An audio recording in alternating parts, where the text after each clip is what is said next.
Hi, everybody, and very welcome to yet another live stream and the Mentor channel.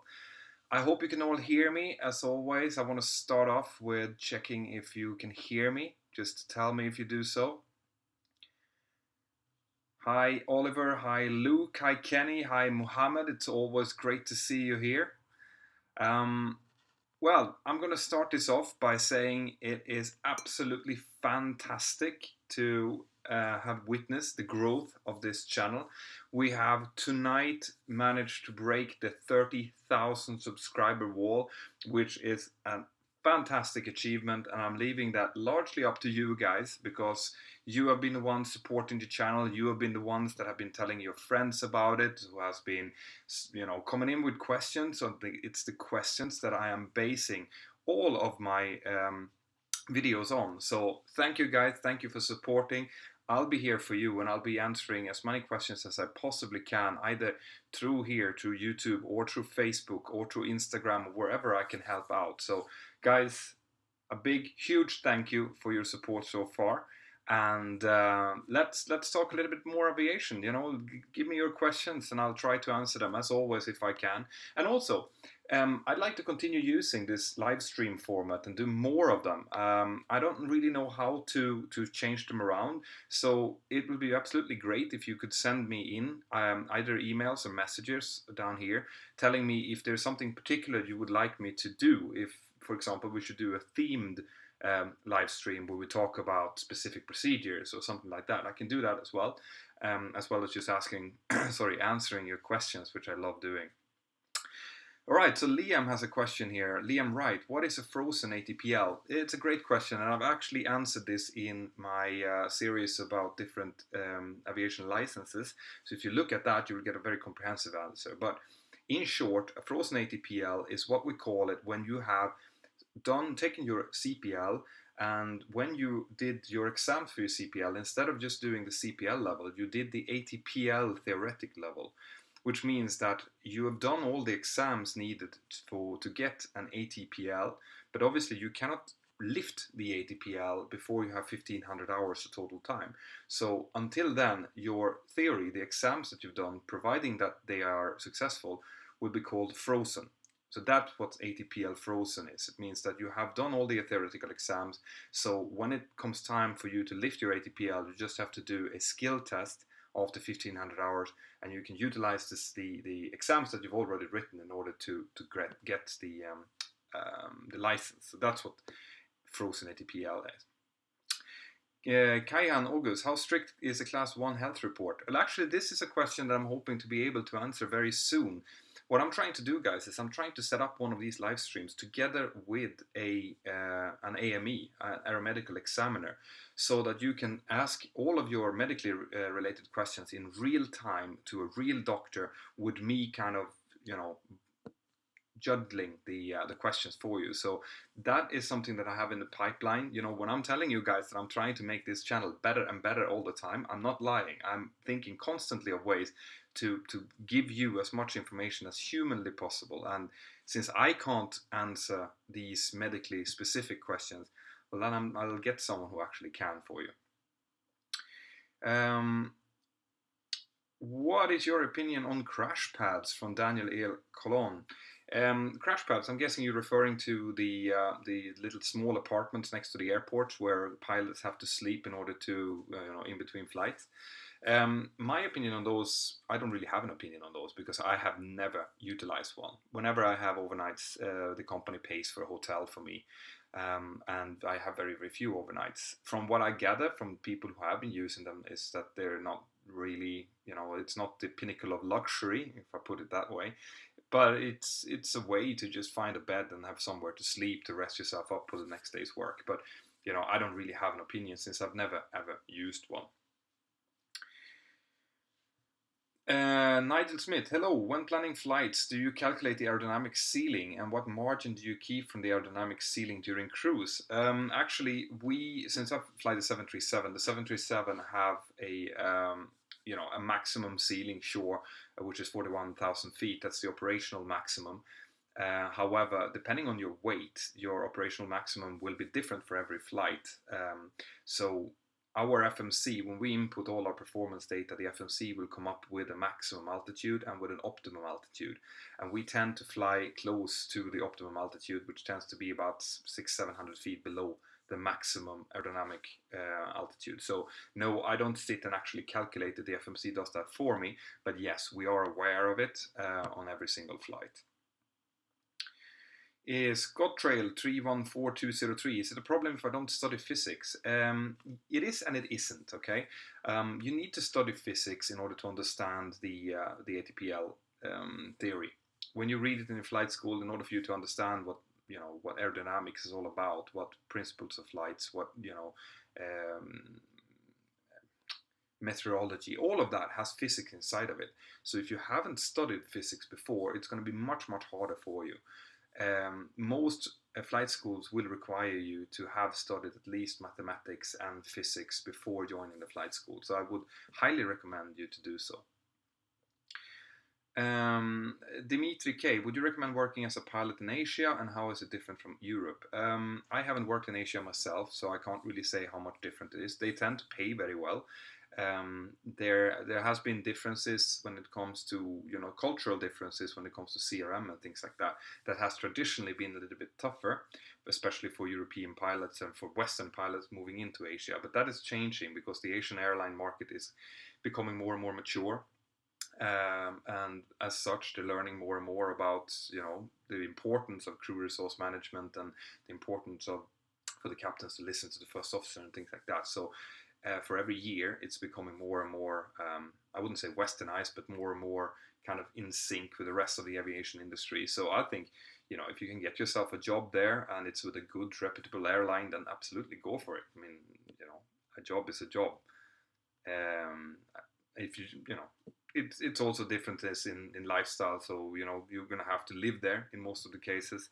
You have to be prepared for that. And your family has to be prepared for that. But, I think all experiences are normally good experiences and you learn from everything. So go for it, man. Danny Lee colon, have you stayed in crash pads? No, I haven't stayed in crash pads. Like I said before, that I think crash pads is more of a American thing, something that happens in the regional airlines a lot in America. In Europe, I haven't heard of it. Normally, if you do layovers for European airlines, you stay in hotels. They might be airport hotels, but they're still hotels. Alexander, glad to hear that you like the AME idea. I'm working on it. I can't really say when it's going to happen, but I'm going to give you plenty of advice before. I'm going to give you all at least a week so that that in a week on this specific time we're going to do this live stream so as many as possible of you can attend. Harrison Burns, is the pay higher for long haul over a short haul pilot? It generally tends to be. If you fly long haul, the salary tends to be a little bit higher for different reasons. It doesn't have to be. If you fly for a good long haul company and you'll be flying for several years, you might have a higher salary than an entry pilot in a long haul company, for example. It's very hard to do any definitive answers on that, saying that yes, it's always. No, that's not the case. I probably earn more money than some long haul pilots captains do, but on a generally speaking, it's more attractive to work long haul for some reason, and it's lesser of those jobs. It has still a little bit more glamour to it. You fly bigger aircraft, you tend to have a lot of uncomfortable working hours and a lot away from home, and all of that has to be paid for. So the company needs to pay for that. So yes, in general, I would say if there's any kind of rule, you would get slightly more paid as a long haul pilot than a short haul pilot, but the differences are getting smaller and smaller. Jack Henley, every time you land at a foreign country and you don't leave the aircraft, is your passport checked? No, it's not, because the aircraft is considered the soil of the country of where the aircraft is registered. So as long as you're on board of an aircraft or in the direct vicinity of the aircraft, you haven't actually entered the border of the other country. So if I'm flying a Swedish aircraft, for example, I am on Swedish soil as soon, wherever I am in the world, as long as I'm on board that aircraft. You need, however, to have a valid passport with you in case something would happen and you would need to leave the aircraft, because then you might need to go through, well, you will need to go through passport control in most countries unless it's within the European Union. Something to be aware of, guys, is make sure that your passport not only is valid, but in most cases that it needs to be valid within 6 months, because you might fly into countries where they will not accept your passport if it's due to expire within 6 months. So that's one thing that's worth thinking of. Johannes Verle, fatigue. What do you say about this? Nasty. Fatigue is never good. It's something that we all airline pilots are very aware of. It's when it comes to responsibility for fatigue, it's both on the pilot and on the airline. Okay, the airline have to make sure that the roster is made in a way that works against fatigue as much as possible. It has to be a well-suited roster so that the pilots have a chance to properly rest themselves down. On the other hand, it's up to the pilots to make sure that they actually rest when they're supposed to. So, that's what, when people ask me, like, why, if you go on a really nice long or stay somewhere and you have a 48-hour break, why don't you go out and do some stuff and do a little bit of sightseeing and stuff? And that's fine, providing that you can actually get the rest needed so that you don't end up being really fatigued when you have to fly back, because the time off is generally supposed to be there. Not all the time off, but the stops, the breaks within your working roster is there to make yourself rest yourself down. Okay, so fatigue is something that we all have to be aware of. Acute fatigue is something different. That's something that can happen during a working day. I've done podcasts on that. There is controlled rests available in most airlines when you do long flights, so that one of the pilots can actually take a nap during flight, providing that they abide with certain rules and that it is approved in the company operations manual. But there are ways to counteract all of these things. So during your normal workday, fatigue should not be an issue. Wow, there's loads of questions, guys. I'm so happy to see all of you here. Once again, for those of you who've just joined, I'm doing this podcast to celebrate that we've reached 30,000 subscribers on the channel, which is an absolutely amazing feat. And I have you guys to thank for that, because it's you who are motivating me to do this. It's you who are asking all of the questions. It's you I'm thinking of when I'm doing all of these podcasts. So thank you all for contributing. Spread the word about the channel. If you like what I'm doing, tell your friends about it in your flight school or whatever, because I want to keep growing this. I want to make this into a movement. So once again, thank you. Fawzan Diatma, have you watched Solid the movie? I haven't yet. On every single live stream I've done, I've said that I want to see this movie, and I really do. But I'm in Spain, and I have Netflix in Spain, and Netflix Spain does not have that movie out, and I want to see it in original language. I don't want to see it dubbed to Spanish. So I'm working on fixing that. Up until now, I have not seen it yet, but I am guessing that I will probably love it. What is the proper method for landing a 737 in order? Right, so good. I want you to keep asking these questions, because my new application, Mentor Aviation, is going to be available within the next couple of weeks. All right, and that's really important, because I will be providing you with whatever you want me to provide you with in that app. Okay, I'm going to make these little courses for you, and yes, some of them will be paid. That's because I have to get myself into Sim. I have to get myself to London, to Cambridge, to film this and to make it. But it's going to be very affordable. The app in itself is going to be completely free, and there's going to be loads of free material in there, including a chat, which you guys can use to chat with each other and chat with me and ask questions.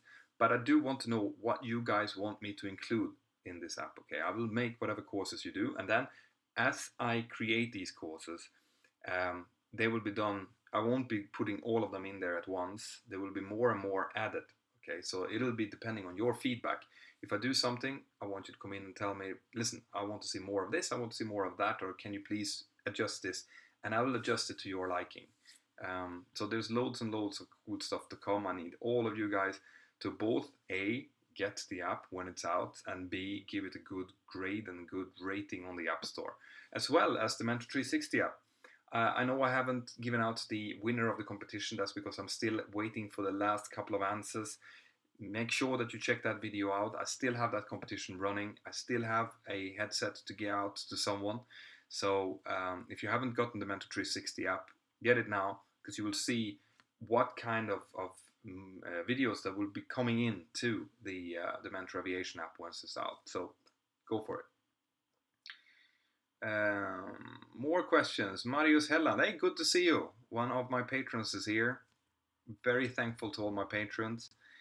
He's asking, what's up? Have you been flying today and where? No, I'm on annual leave, guys. I have annual leave for the next couple of weeks, which I'm going to spend working on both the channel and also a couple of both the Mentor Aviation app that will so another be able to tell you that within a month or but there's loads of exciting stuff coming. If you like aviation and you like seeing me, there's a lot of things to look forward to. Fallout Fanatic, what is your favorite plane? Well, I'm going to have to say the 737, because that's the plane I've been flying for 15 years, and that's the plane I know. So I love the 737. But I would love to fly the 747 as well, and if I would have had the chance when the Concorde was up and running, I would have loved to get my hands on that one as well. Tanya Paddock, do you think you could have pulled off the miracle on the Hudson like Sully did? Very hard to say. You know, I would have hoped so, but Sully did a fantastic job there to keep his mind cool, to do all the right things in all the right order. It's something that, you know, every airline pilot hoped never to get in that situation, and every airline pilot also hoped that if they do get into this situation, it will have the outcome that the Miracle on the Hudson had.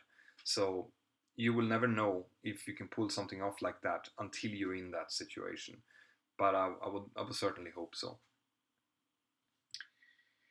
Emma, dear Nielsen, thank you, my greatest fan. That's great to finally see you. How many countries do you think you've been flying to? Basically most of the European countries. Since my airline doesn't fly much outside of Europe, I have been flying only there. I've been also flying from the States a little bit, but I don't know, 30-ish, something like that. Harrison Burns, do you practice landing on water in simulators? Actually, we do. Okay, it's not called landing, then it's called ditching, and we don't practice it as in a specific well, there is a specific procedure to do it, but it's called a catastrophic procedure. So we do it as part of our catastrophic training. You know, ever since the Hudson River incident and another couple of incidents where there have been dual engine failures, the airlines have started to train people for the unlikely. You know, prior to that, no one thought that you could actually lose both engines at once. It was considered such a remote possibility that it didn't need to be trained for. However, since it's now been shown that it can happen, and it has happened, all the airlines are now training for that. It's not graded. It's something that we just want to give info to people on how to deal with it in case the worst case would happen. So yes, we do cut engines so that people have to be forcefully land on water. Same as on short final, we cut both engines to try to survive the impacts, make it as good as possible, and try to get the aircraft to land as close to the airport as possible. We do all of these things to prepare people so that if the worst would happen, they have an idea of how to deal with it. Right, more questions. Any interesting stories about your flights that have happened recently? Yeah, I mean, the thing with this job, guys, is that interesting things happens all the time. It might not be, when you're thinking about interesting things, you're thinking of technical failures and you're thinking about actual failures. But in fact, the most interesting things that happens on a daily basis are normally passenger related or ATC related. Now, obviously, I can't disclose actual incidents that's happened here on the channel to me, because that wouldn't be ethical to do. I can just tell you that, you know, things, they do happen. And one thing with this job is that you never know in the beginning of the day what's going to happen during the day. It's always a bit of a challenge. So if you're looking for a job that is not boring, then you're looking at a good job here. What are the main differences between an MPL and an ATPL? Now, these questions regarding different licenses, if you go into my playlists called licenses or aircraft licenses, I have covered all of these different licenses in there. So once this live stream is over, go in and have a look at it. But in short version, the MPL is a new type of training that has been formed only the last couple of years, where it's more directly directed towards airline and towards a specific airline. So there's less in-flight time, there's more time in simulators, and everything is more, instead of training how to fly a small aircraft like a Cessna, well, you'll be flying that anyway, but instead of training it as a PPL, then CPL, and then towards the airlines, the MPL is more directed towards airline operations from the beginning. There are some limitations to it as well, but I'm covering all of that in my licenses series. So have a look at that. Mohammed Rehman, what can I do at the age of 14 to prepare for becoming a pilot? You can read everything you get your hands on. Okay, you can read theoretics. You can probably start looking at taking some glider lessons. Maybe even take some lessons in a Cessna, like a PPL lessons or whatever. But mainly at that stage, when you're that age, you should be focusing on getting as good results as possible in school, understand everything you can, and feed your flame by reading up on theory. You can get your PPL theory, for example, to get a good foundation. I would do that. And also start researching what schools you would like to attend, what is required in order to reach those schools, what airlines are you aiming for, things like that. The more prepared you are, the more defined your goal is, the easier it will be when the time comes.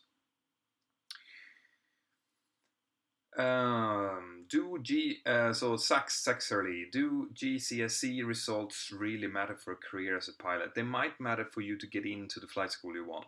Okay, once you're actually in the flight schools, they will not matter that much. Hi mentor, why does Sweden stop direct flights to Iraq? I have no idea.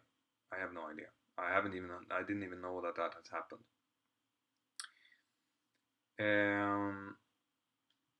Attila Fekshuvit, when did you buy your Porsche? I bought my Porsche about 3 years ago, and I sold it about a year ago. I don't have it anymore. I found out that although it's an absolutely fantastic car, I've never had such a monster of a car.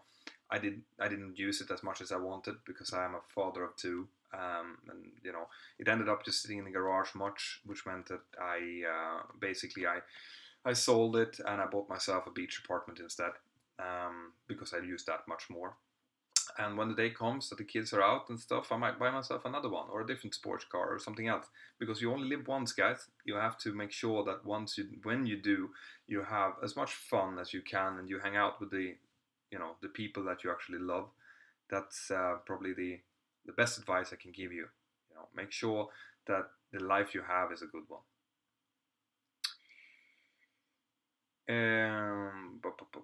More questions. Oh, I'm getting way behind on the questions here. What is the cost for an ATPL in the UK? First of all, when we talk about this, ATPL is not a license that you will actually get off your training, okay? And you will get a frozen ATPL, a CPL with a frozen ATPL theory. So in order for you to have a frozen ATPL theory with a CPL, multi-engine instrument rating, and an MCC course, it varies a lot. In the UK, I would say it's been between 80 and 120,000 pounds. But you can get the same kind of training in a different part of Europe, maybe down for 50,000 or 40,000 pounds. So I would suggest that you start looking around a little bit at different schools. You maybe not go for the cheapest one, but do check if there are schools with good reputation where the students are happy and they've started getting jobs for way less money than in the UK. You can save a bucket load of money doing that. Enes Demir, how can I test my piloting skills? Yeah, there are DLR exams and pilot aptitude tests available. You should probably go out on the internet and just search pilot aptitude tests. There will be loads of tests for you to practice on. That is for you to be able to get into the flight school and eventually getting your first airline job. When it comes to the piloting skills themselves, that is up to you, keeping yourself in flight trim, reading up on technical manuals, and actually concentrate and listen when you're in the simulator. and practice a bit of hand flying when you have the opportunity in the real aircraft.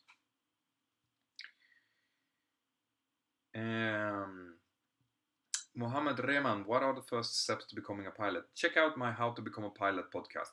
Okay, I did that quite a while ago, but it's still current, so look that up. Check it out after this live stream, because it's going to take way too much time for me to explain here. Enthusiastic Coder, TCAS, Traffic Collision Alert System. All right, I don't see if there's a question connected to that. I believe Captain Joe made a very good podcast about that fairly recently. Have a look at that. I've done TCAS as well, and if you want to see how we actually do it on the Mentor 360 application that I've made, which is a link here in the description, I actually do TCAS avoidance maneuvers in there, so you can see how it actually is done. Caterpillar Melon, what version of the 737 do you fly? I fly the 737-800. We also have 700 in the fleet. How do you, Speedrocks 2, how do you decide when to turn off autopilot for landing? Well, we tend to brief this. If it's a really good day, maybe we turn it off a bit early to hand fly a bit.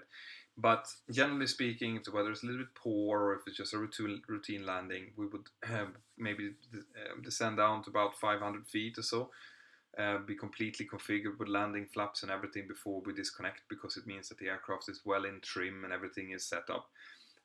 We try to do things as easy as possible for ourselves, because we are flying with maybe 200 people in the back, and we want to make sure that that they are as safe as possible. And the way to do that is to make sure that the aircraft is as controllable as possible. Basically, not give ourselves challenges with paying passengers on board.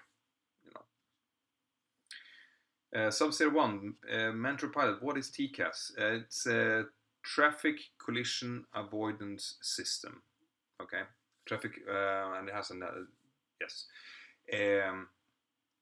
Traffic Advisory and Collision Avoidance System, I should say.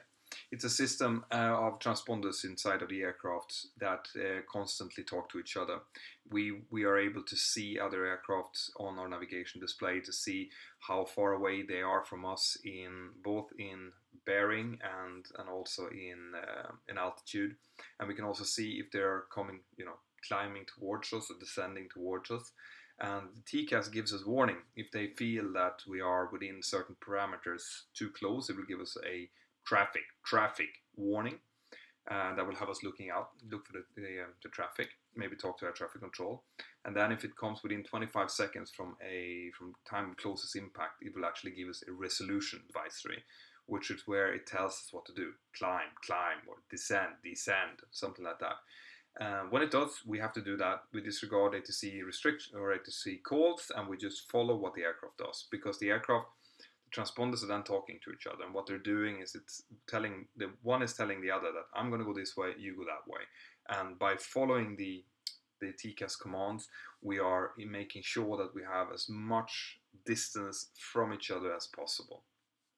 You might have heard of the Überlingen disaster, where a DHL aircraft had a mid-air collision with a Russian aircraft. In that incident, unfortunately, one of the pilots listened to air traffic control instead of listening to TCAS. So if they would have followed TCAS, both of them, nothing would have happened. But in this case, air traffic controller came in and gave contradictory information to one of the pilots. And that pilot, unfortunately, followed air traffic control, and that ended up causing the collision, which is why we always follow TCAS and we do not follow air traffic control in case of resolution advisory. Right, more questions. By the way, great to see you all being so involved. It's really funny to be here in this situation. I really like it. Marius, thank you very much. Marius just congratulated me on 30,000 subscribers, which is why I'm doing this podcast in the first place. Absolutely fantastic. I'm so happy. And it's all down to you guys and the way that you interact. So, pilot live Shindy. Is it possible that a German becomes pilot for an airline like British Airways if I do not find a place in Germany with Lufthansa? Yeah, it is. Now, British Airways, we'll see how long that holds up, because of course we have the whole Brexit problems now. But but when it comes to working inside of the European Union, yes, there is a little bit of an issue with German licensing at the moment, where the most of the EASA countries kind of accept other examiners to do exams on their license holders. Now, the German license holder, or the German authorities, have made that a little bit more difficult lately. So we have to do special procedures when examining German license holders at the moment, but this is something that we're hoping is just temporarily. Zinedine Boulita, what is the biggest con of being a pilot?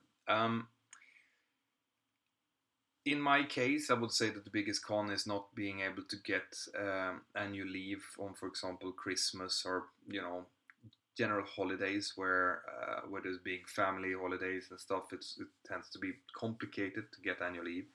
Having said that, I've been very lucky, managed to get it in most cases anyway. But that is in my case because I work for an airline where I come home every day and where I spend a lot of time with my family. I would say otherwise, the biggest cons tends to be a lot of time away from the family, combined with working hours that might not be ideal, getting up in the middle of the night, flying for several hours, getting into different time zone, and getting jet lagged, things like that. So it can become very, very tiresome, very fatiguing over a while. I would say that's probably the biggest cons. So, more questions. Let's see. Max Beffa, what math did they test you on when you did the aptitude test? Let's see now. That was a while ago. So I remember that when I did something called a NAS test, which is they put you inside of a metal box for 4 hours, and they constantly give you problems to solve, which are vaguely aviation related. So I remember having to keep track of several different numbers, like an altitude, an engine RPM, a airspeed, and something else, and then having to deal with the problem simultaneously, and then being asked what were those values. So there wasn't math in itself, but it had to do with being able to sort out and keep track of a lot of different things at the same time. Math related, I cannot remember now, but generally they tend to be fairly straightforward math problems. They're not advanced, but there might well be some arithmetics, some easy Pythagoras, like things like that. But on the top of my head, I can't give you any example now. But if you go out and you look at PPRUN or any of those forums, I'm sure that you will get loads and loads of examples of what math to study. So, Henry Chen, do you have any tips for me, because I'm doing my first solo tomorrow? Congratulations, Henry. That's going to be a fantastic milestone in your career. My tip for you would be to try to relax and enjoy it. Okay, you only do one first solo, and if your instructor think that you're good enough to do the solo, you don't have to worry. They will not let you out without knowing that you have the skills to do so. So relax, sit there, look to your right, realize that you're alone in the aircraft, take a deep breath, smile, continue the exercise, and remember it, because you will only do one of those, and you deserve it. Right. Mike Thompson. So you keep asking about Maria. I'm not going to give you any answers about Maria. You're going to have to ask those questions. And specifically when it comes to socks or underwear, I don't think that you should be answering them, because this is a channel where we're trying to help you from a professional level. And anything explicit, sexually related and stuff will be banned, basically will be taken away. So please keep yourself as professional as you would like to be treated yourself.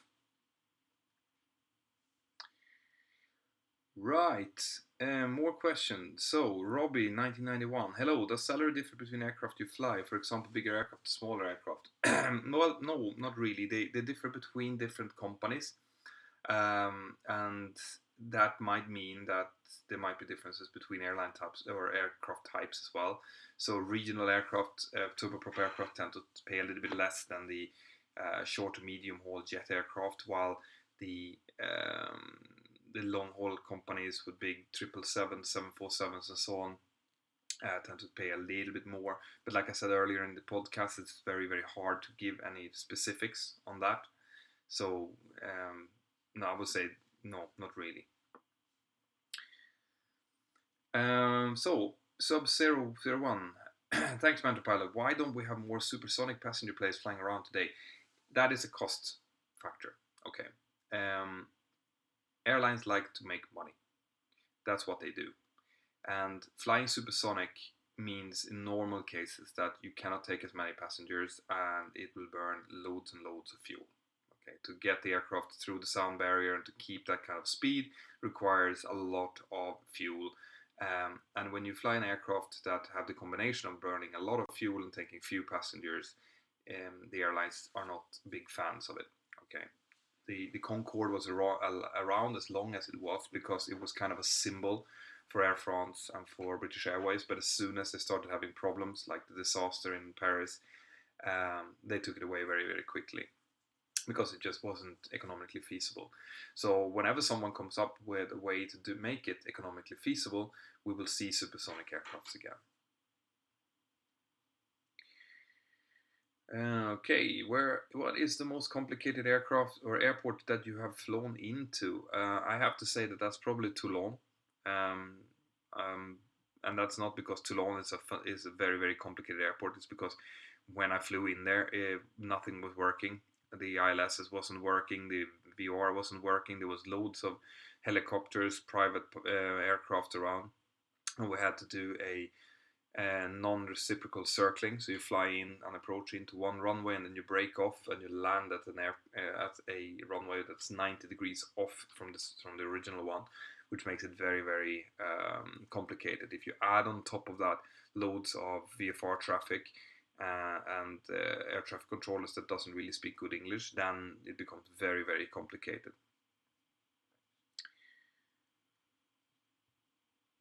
Cool. The flight sim deck. What's the scariest flight you've ever been on? Oh, I have to think of that. I haven't. I mean, my own flights that I fly myself. I don't put myself in situations that I get scared, and I've been lucky enough not to face a situation where I need to be scared. We tend to become more concentrated as the complexity of the flight increases. You just focus more on the issue, and you don't get scared. So I can't really come up with a flight that I felt that I've been scared of. No, no, sorry. Um, okay, guys. NASA Games. How much money does a pilot make? Yeah, well, that is a personal question, so I'm not going to give you a figure that I earn myself, but it varies. You will not earn loads of money in the beginning as a cadet. It's maybe it varies between the airline that you're getting yourself into. If you start flying, for example, PA-31 somewhere, flying mail at night or something, you're not going to earn much. But as you get your first airline job, it's going to start going up, maybe 3,000 euros a month or something like that, and then it will keep rising from there up to finishing salaries that, depending on where you go, it can be more than 150,000 euros, can be more than 200,000 euros per year. But that's depending on, like I said, which airline you will be working for and how long you work for that particular airline. Mike Thompson, Mentor Pilot, did you try skydiving? No, I haven't. Actually, I am not a huge fan of jumping out of fully working aircraft, so I have not seen the reason to do that yet. Michael Murray, hey man, good to see you, Michael. Do pilots ever say the call signs incorrect? And is there a safety violation with that? Yeah, I mean, for example, on a four flight day, you will have four different call signs. So there are instances where the pilots would call the call sign from the previous flight, for example. They will very quickly notice that, and ATC will notice that, because ATC is only listening for a certain amount of call signs, and if you call a call sign that shouldn't be there, they will just ask you to repeat. And if they ask you to repeat, it means that you've said something wrong, and you will think and you will not do it again. So no, it's not really a safety issue unless you call in the call sign from another existing flight. Then it might start becoming complicated. Have you played many flight simulators? If so, which ones have you felt the most realistic flight dynamics? No, I haven't played much flight simulators at all, actually. I might, because so many people are asking me about it, I might try a few, but I haven't felt the need, since I A, fly the aircrafts for real, and B, sit in the simulator when I'm instructing. So I haven't really felt the need yet. Danny Marco, hi mentor. I wonder, how is flying cargo different than flying passengers? No, not at all. The flying itself is exactly the same. The operation is a little bit different. You will not have to deal with boardings, you have to deal with loading cargo instead. And it tends to be more night flights. Cargo tends to fly during the night, while passengers are generally during the day.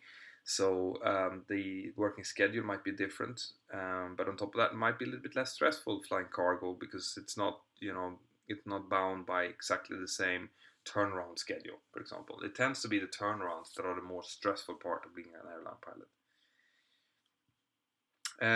Potential PAL, why does the instrument display flicker in a cockpit? It doesn't.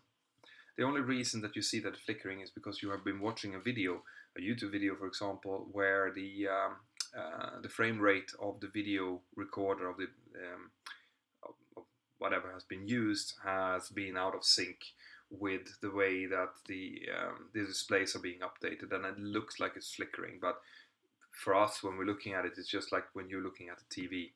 We see no flicker.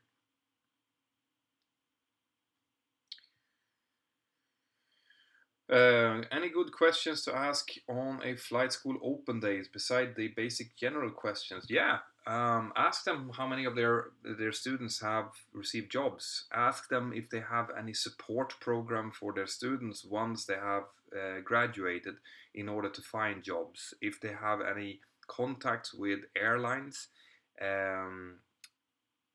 Yeah, like, make sure that you go to a flight school that is really doing it so that to help you as much as possible to get a job afterwards, and not just to give you the license, because to give you the license any school can do, but to give you a job or to help you find a job afterwards, that's going to be significantly more challenging. So ask them on that, because you have the chance before you've signed the papers to have them ask or to answer all of these questions. Mentor Pilot, what is the latest safety feature installed on planes? Well, we have a system called the RAAS, which helps us identify if we are entering a runway, for example, if we are lining up on a non-runway, if we are landing long, things like that. It's an actual audio system that tells us now entering runway 22 left, for example, to give us more situational awareness. And that is the latest added safety system that we have in our aircraft. I've only flown one aircraft with it so far, but it seems to be a great system.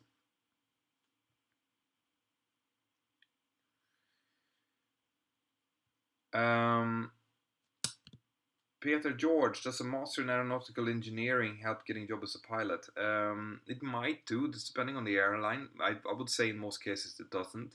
It will help you so in the way that you have more knowledge about the, about systems, about the airline business and so on, so you can answer more smartly on questions during an interview. But unless an airline has that as a requirement, I don't see it as something that will put you much ahead of someone else. And except for the fact that you, like I mentioned, that you have all of this knowledge, that is always great to have, and it's also a great fallback in case something will happen to your dream. Kevin Connolly, do you think being tied to an airline would be bad if they sponsored your training? No, absolutely not. Actually, I think that's the way forward. I think that airlines should be going in and sponsoring pilots from a much earlier stage, taking away some of the financial burden, and also keeping them, as in bonding them at the airline, say for 5, 7 years or something, because then you will also likely do your upgrade within that airline. It would help the airline to make sure that we have command succession, um, and it will help the students to not have as much financial pressure on them, and it will make the training more relevant. It is only benefits to it, the way I see it. So I would love to see more airlines going in and sponsoring from an early moment, doing the selections already before people start their training, and then have people going through the training go straight into an airline job. That's what I would love to see.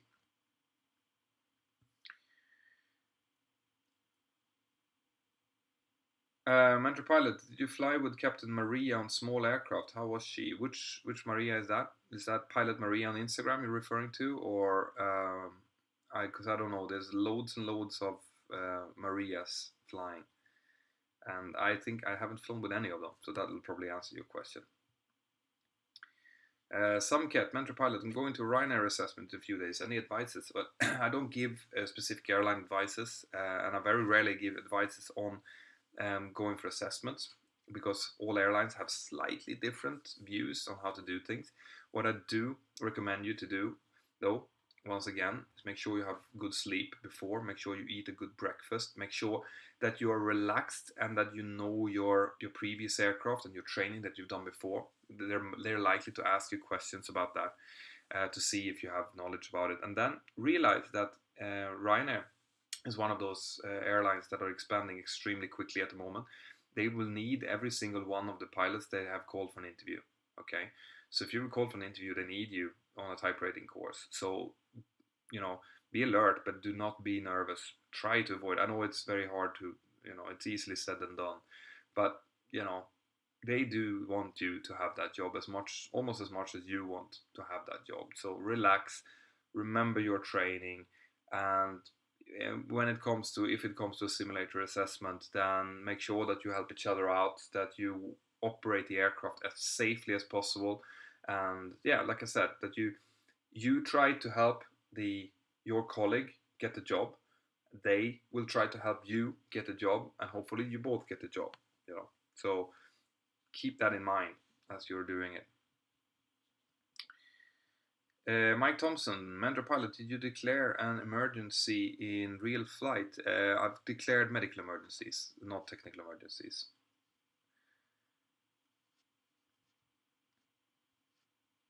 Right, I'm actually getting a message here from one of my coming mentor cadets that is going to be an American student this time, because I know that a lot of you guys are from the US and other FAA rules. And he just sent me a message saying that most of the top tier schools in the United States are already coupled with airlines. So if you're going for an FAA rating, an FAA license, and you're American, you have the right to work there, then it's very likely that the bigger schools are actually already coupled to an airline, which is a good thing. Mysterio, do you believe in chemtrails? No, I don't know, because it's not a thing.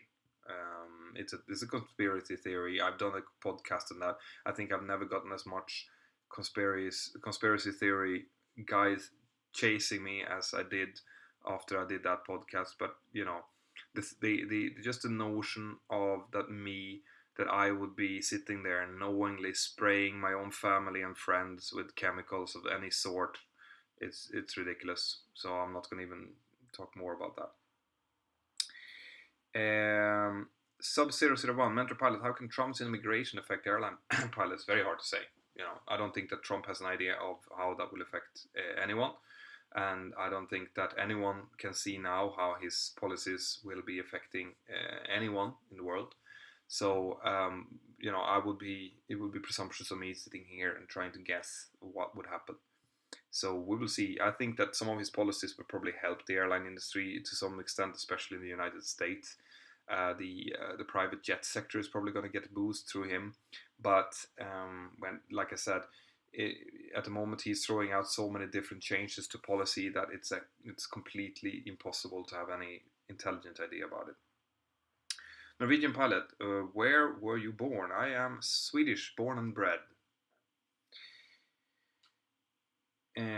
Right, guys, so I've been doing this for almost an hour now, and I see that the rate of questions is starting to decline a little bit, so I'm guessing that some of you are jumping off. Once again, I want to thank you all from the bottom of my heart for the support that you're giving the channel. We've passed 30,000 now. I'm aiming for 50,000 at least at the end of the year. And I can do that with your help. Guys, if you help me, if you tell your friends about this channel and you come with more suggestions about what you want me to include, I will keep doing cool stuff. The Mentor Aviation app is going to be released very soon. I'm going to use that as well as kind of a gathering factor to for this community to have a way to interact with each other even when I'm not there. So I advise you all to get that app. It's going to be completely free to download, so you will not lose anything by getting it. And for now, let's see, I might take a few more questions, but otherwise I'm going to have to drink water soon because my throat is starting to itch a bit.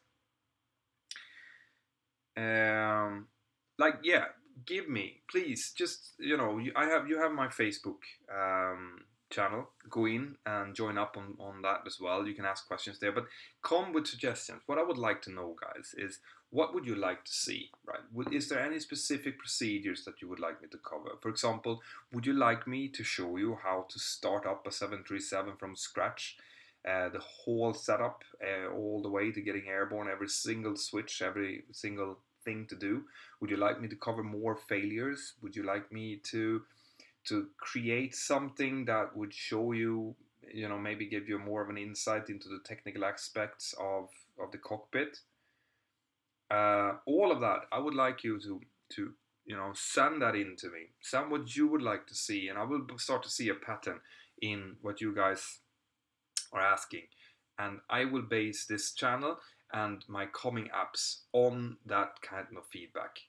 Okay, so do that. Also, if you really want to help the channel, which I see a lot of you guys who are actually in here are my patrons. Now, I want to tell you a little bit about how I'm using Patreon. Okay, so my patrons are coming in and are different levels. They're supporting me financially for the channel, which means that I can, for example, hire camera guys to help me out for the application, or spend some of the money to create these applications that I'm making.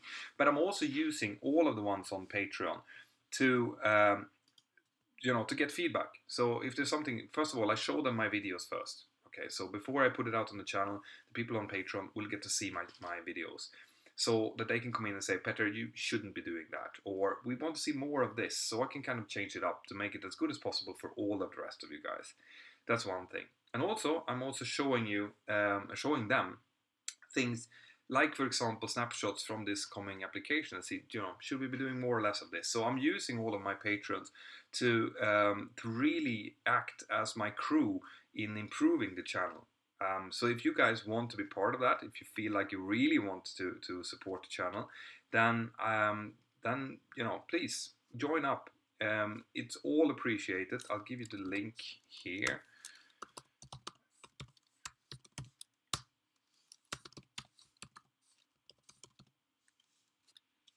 There we go. And Max Beffa, no, I do not have Snapchat. It's one of the few channels that I'm not using at the moment. But that's about it, guys. So for now, I hope you guys are having an absolutely fantastic weekend. I'm gonna go off with my family to spend some time with them. Next week, I'll be continuing to work on all of these different things that I've been talking to you about. I'll be trying to do some more videos, but as you might have noticed, there's a little bit of a lapse in videos at the moment. That's because I'm working really, really hard on the application and on whatever is going into the application. But there will be more videos coming out very soon. So have a fantastic evening, guys. Once again, thank you for all your support, and keep sending me those suggestions. They're really appreciated. From me, over and out. Have a fantastic evening. See you next time.